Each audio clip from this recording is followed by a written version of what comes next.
Hi, and welcome to Dr. V's Chemistry Webcast. In this webcast, we're going to learn how to determine empirical formulas from percent composition data. Before we get into the math of finding molecular and empirical formulas, I need to define what these terms mean. By a molecular formula, we mean a formula that shows the actual number of each kind of atom in the smallest representative unit of that compound, a molecule or a formula unit. Sometimes a molecular formula is referred to as a true formula.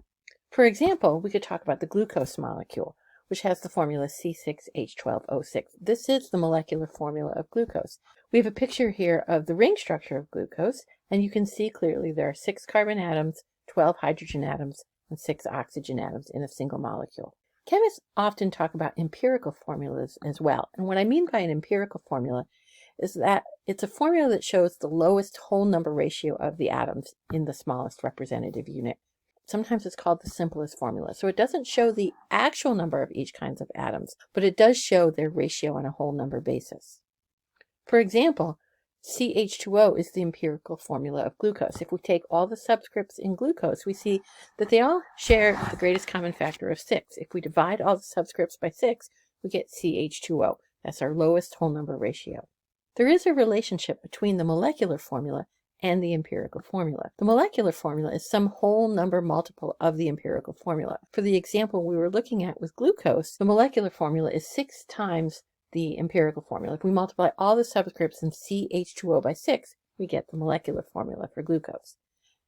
What's interesting is that the molar mass follows the same ratio. So the molar mass of the molecular formula, C6H12O6, is also 6 times larger than the molar mass of CH2O. And so we can use molar masses to figure out what this proportionality is. The other thing I wanted to mention is that the molecular and empirical formulas can be the same for some compounds. For example, H2O. I can't get simpler than 2 hydrogen atoms and 1 oxygen atom. If I tried to simplify it anymore, I'd end up with fractions, but we need whole number relationships. We see this a lot for ionic compounds. For many of our ionic compounds, the formula that we write is the empirical formula. So now we're ready to start thinking about doing problem solving. We can get empirical formulas from percent composition data. So the first thing we're going to do is assume you have 100 grams of the sample. So we'll write down all the percentages as grams of each element. And then we'll convert all of those grams to moles. Always a good idea in chemistry, convert grams to moles.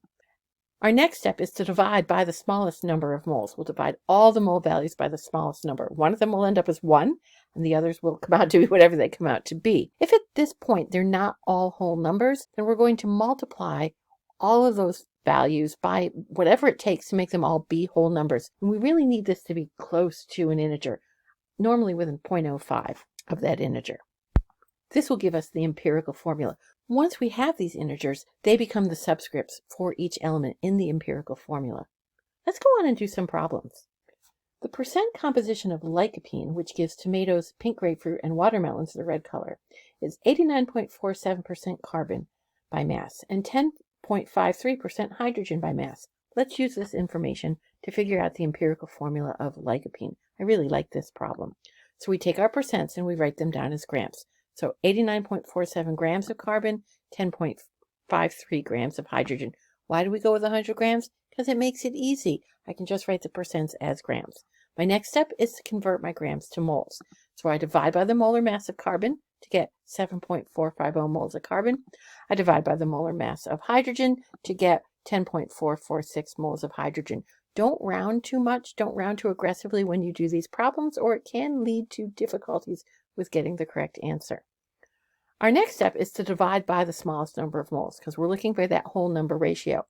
It's clear to me that 7.450 is smaller than 10.446. I'm sure it's clear to you too. So I'll divide 7.450 moles of carbon by 7.450. That, of course, is equal to 1.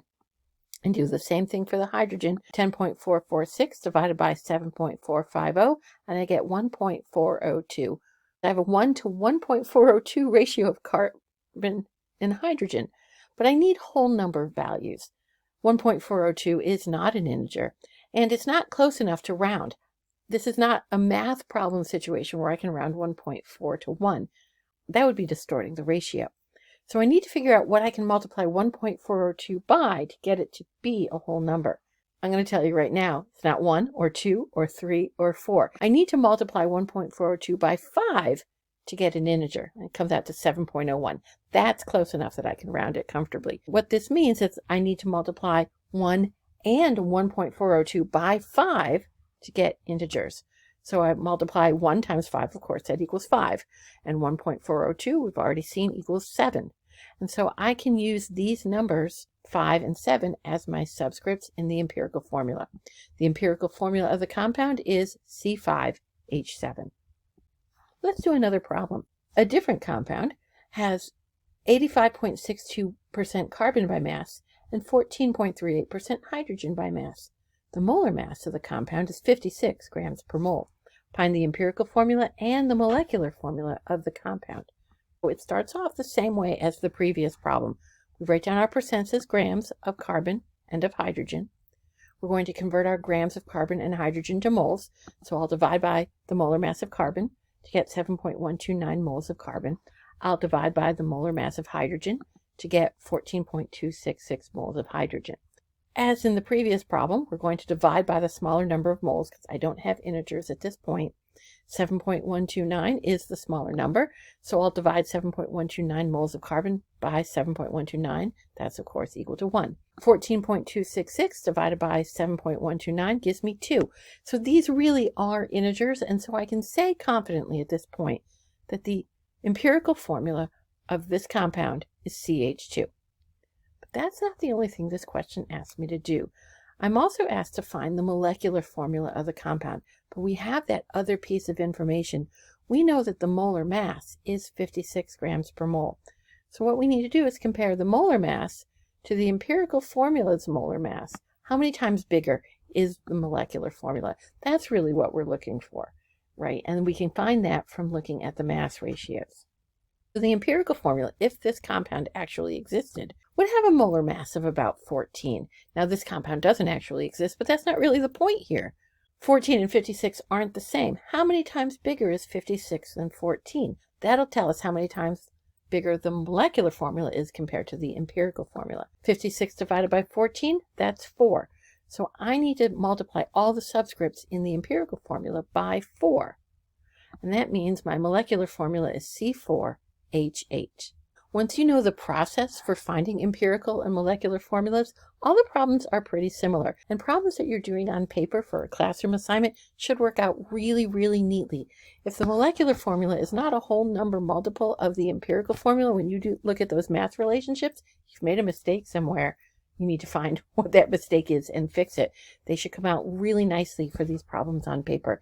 If you found this webcast to be helpful, subscribe to my channel, like the video, and leave a comment. Study chemistry every day. That's how you get better.